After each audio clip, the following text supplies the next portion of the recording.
Well, good evening, this is Hound Dog Steve coming to you on the 3rd of January, and I'd like to talk to you this evening about the Federal Infrastructure Programme in Canada. This was a platform promised by Prime Minister Justin Trudeau and the Liberal Party, and they promised to put in about $90 billion into infrastructure programs, and this was actually a leftover legacy from the Harper government, a Conservative government. They then topped that up to about $192 billion, and in the last 3 years very little has happened with that money. So one of the big problems and the reasons why this money has not reached its destination is that provinces and municipalities are forced to twist themselves in pretzel-like contortions to apply for these funds. Okay, let me give you a couple of examples here. Now, in City of Quarter Lakes, to build affordable housing, there are grants which we can apply for from the province, which I might add are just the other pocket, the other taxpayer's pocket. The municipality takes out of one and the province and the Fed take out of the other. So it's really all tax dollars, it's all our money at the end of the day. So to get this grant money, the City of Quarter Lakes cannot directly apply to the province for this granting. So to get around that, it has to create what they call the Quarter Lakes Halliburton Housing Corporation. So this is a separate corporation formed within the corporation of the City of Quarter Lakes, which is applying for all of these grants. Well, it costs about $1.5 million just to keep that corporation running so it can apply for the grants. So what happens is, when the province grants money for affordable housing, the Quarter and Halliburton Housing Corporation has to take a slice for its administrative efforts.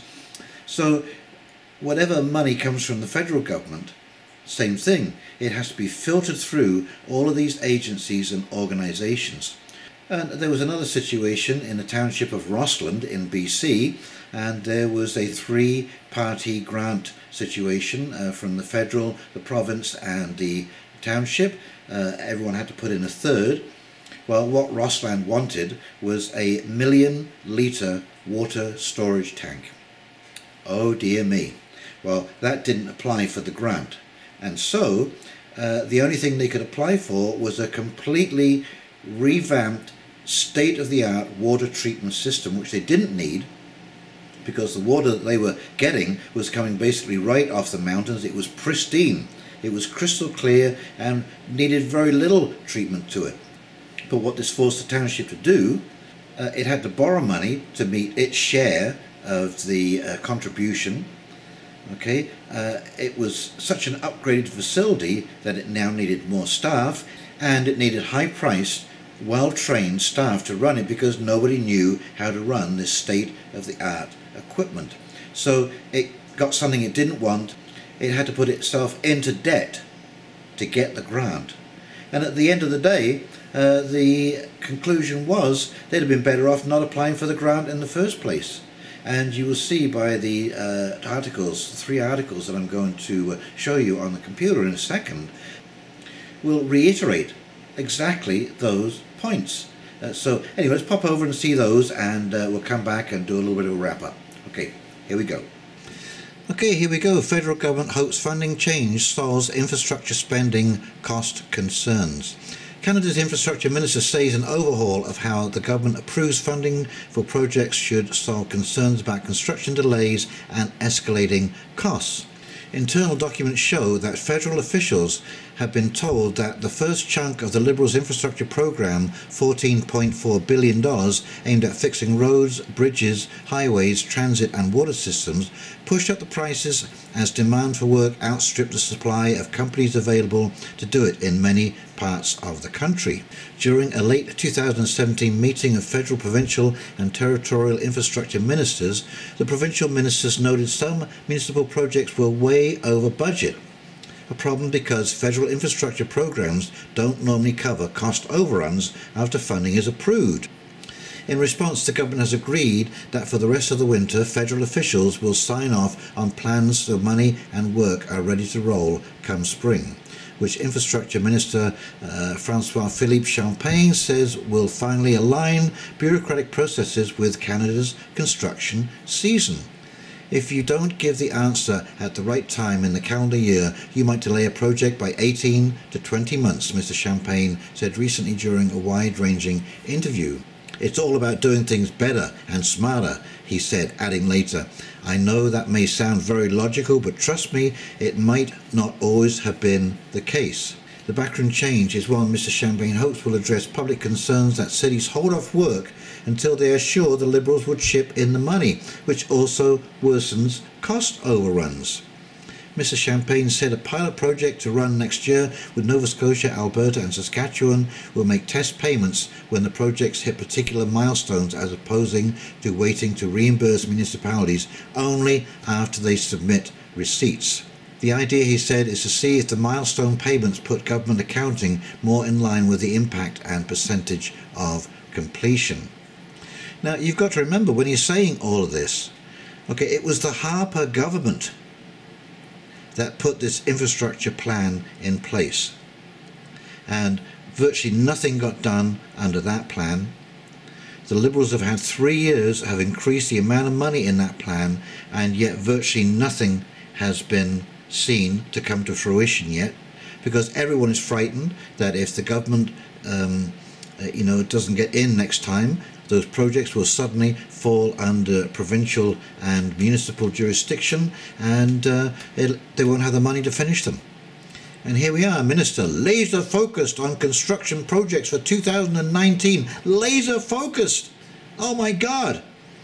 Prime Minister Trudeau built a successful 2015 election platform around a core promise. Short-term deficits will boost the economy through a massive increase in infrastructure spending. With less than a year to go before voters cast their judgment in the next federal election, the deficits have materialised. The promised return to balance by 2019 has not. Whether the Liberal government fully delivered on the infrastructure front remains an open question. Now it is up to Federal Infrastructure Minister Francois-Philippe Champagne to convince Canadians that those larger than promised deficits are at least contributing to new roads, transit and affordable housing. I'm laser focused on that delivery, he said, pointing to the added incentive of ensuring construction jobs are available at a time when some provinces, such as Alberta, face economic challenges. Standing in front of a crane and construction workers during a 2015 campaign stop in Oakville, Ontario, Mr. Trudeau outlined his plan to spend $125 billion on infrastructure over 10 years. In government, the promise increased to more than $180 billion over 12 years. Tracking, here we go. Tracking and spending is not a simple task. A Senate committee issued a report in June 2017 that it found it is spread across 32 departments and behind schedule. Bank of Canada Governor Stephen Poloz weighed in that October with a similar assessment. The process of money hitting the streets has been slower, he said, after releasing a report that referenced federal infrastructure spending as persistently weaker than expected. An August report by the Parliamentary Budget Officer in the most recent report card on the programme's rollout, it said federal infrastructure spending continues to be delayed compared with the original timeline promised in the 2016 budget. One of the challenges the Minister faces is that Ottawa rarely acts alone when it comes to infrastructure. Most major projects include spending from provincial and municipal governments. Approvals in Ontario, Quebec and New Brunswick were effectively on hold for parts of the past year because of election campaigns, and all three provinces elected governments with new priorities that may not be ready to match Mr. Champagne's sense of urgency. Yet another challenge the Minister faces in getting projects moving is the Canada Infrastructure Bank. The new Crown Corporation has a $35 billion budget to fund transformational projects that include contributions from large private sector investors such as pension funds. Yet the bank has announced support for only one project to date, Montreal's 67-kilometre REM light rail transit system. Pierre Lavallée, the bank's president, said this fall that the corporation is actively engaged on a review of 10 projects and is considering dozens more. He has also said that it's hard to estimate timelines for when a project will be ready to support publicly. This is absolute nonsense. This is just going to go on forever. And, you know, prior to Stephen Harper, there were other plans. We are basically 40 years behind the times when it comes to infrastructure replacement. When you look around Ontario, and I'm sure the rest of Canada, bridges are getting ready to fall into rivers, roads are full of potholes, the infrastructure is absolutely crumbling, and the government is up to its eyeballs in debt, and the $192 billion is coming out drip by drip. And of course, as you see, and each drop is basically nearly all eaten up as it's spread across those 32 departments, and each person in those departments has to be paid. Of course, as you can imagine, the Sun is not very happy with Trudeau editorial. All those deficits and nothing to show. Looking back, it's reasonable to call Justin Trudeau's campaign pledge to run modest deficits as a desperation, a Hail Mary pass. The Liberals were the third party when the 2015 campaign began and stayed there for the first half of the long election campaign. Then Liberal leader promised to run 3 years of modest deficits, no more than $10 billion per year, to jumpstart the economy. These would help pay for what he was selling as a historic investment in infrastructure across the country. That helped turn Trudeau's prospects around, and his numbers started to climb. Not so much because of pledging red ink, but because the idea of giving the economy a boost appealed to Canadians worried about their economic future. Nice idea, we suppose, but the numbers are now in, and it looks like Trudeau's original commitment to Canadians has failed to deliver. His promise resulted in few infrastructure projects of note, even though Trudeau's Liberal government vastly increased the deficits they originally promised, a projected $19 billion in 2018-19, not the $5.7 billion Trudeau predicted. There were similar massive misses in previous years, and worrisome there isn't a complete tally of how infrastructure money was spent or what it accomplished. And the Parliamentary Budget Officer estimated the actual stimulus, these tens of billions in borrowed cash generated, amounts to just 0.16% growth in GDP, or just under $2 billion annually. As Lorne Gunter writes in a recent column, our economy would have been better off leaving the money in Canadians' pockets and letting them use it for savings or consumer goods. Now there are reports Infrastructure Minister Francois-Philippe Champagne is rushing to spend billions more on projects this year, just before the election, to have something to show for Liberal deficits. Maybe instead they should reassess their long-standing misguiding notions that we can spend our way into prosperity and let budgets balance themselves. It wasn't true in 2015, and it's not true now. So my concern about all of this is we are now seeing wastage across the board. It doesn't matter whether it is provincial, federal or municipal. There are so many agencies this grant money has to go through. There are so many civil servants have to handle all of these grant application processes that I would imagine that something like 60 to 70% of that money is just tied up in the process, and absolutely a tiny portion actually hits the road and gets put into projects. So now this minister has vowed to put a spurt on, because let's just recap. We've had 3 years of a Liberal government. The infrastructure spending has not really filtered through as it should do to the municipalities and provinces, and because we're now moving into an election year in 2019, we have to show that that infrastructure money has been spent. There will be a huge amount of spending on the advertising to promote the Liberal government spending. So really, very little of this money actually does hit the ground, and this is completely frustrating to the vast majority of Canadians who are already having difficulty putting food on the table, and being faced with these increased taxes and absolute wastage of money. And this is the road to perdition, because we're all getting tired of watching this money being thrown away like it's water. And it's not just at the federal level, it's at the provincial level and the municipal level. They are all wasting money like drunken sailors. It's unbelievable. And when you go out to work every day, or you are living on a pension, so for pensioners, if you are receiving a single pension, you're living on about $14,000 to $15,000 a year. So that is a full $10,000 to $12,000 below the poverty line.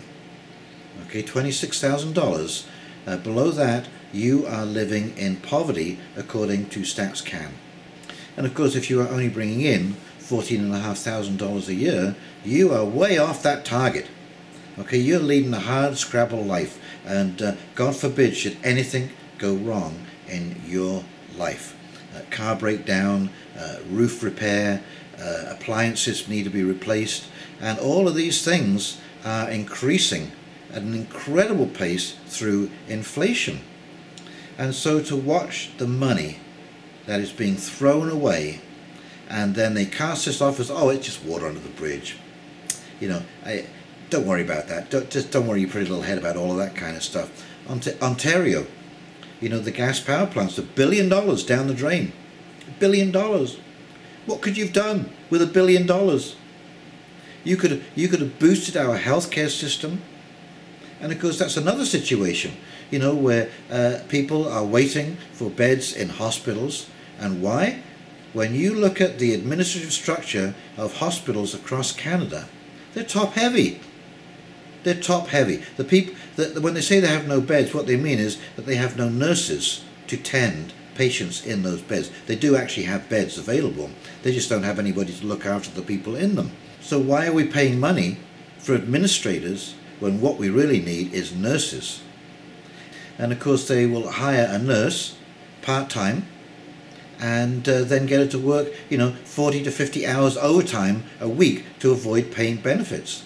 So as a federal election is coming up this year in October in Canada, I think we should all bear it in mind, this absolute flagrant waste of taxpayers' money and the seeming lack of conscience over this issue.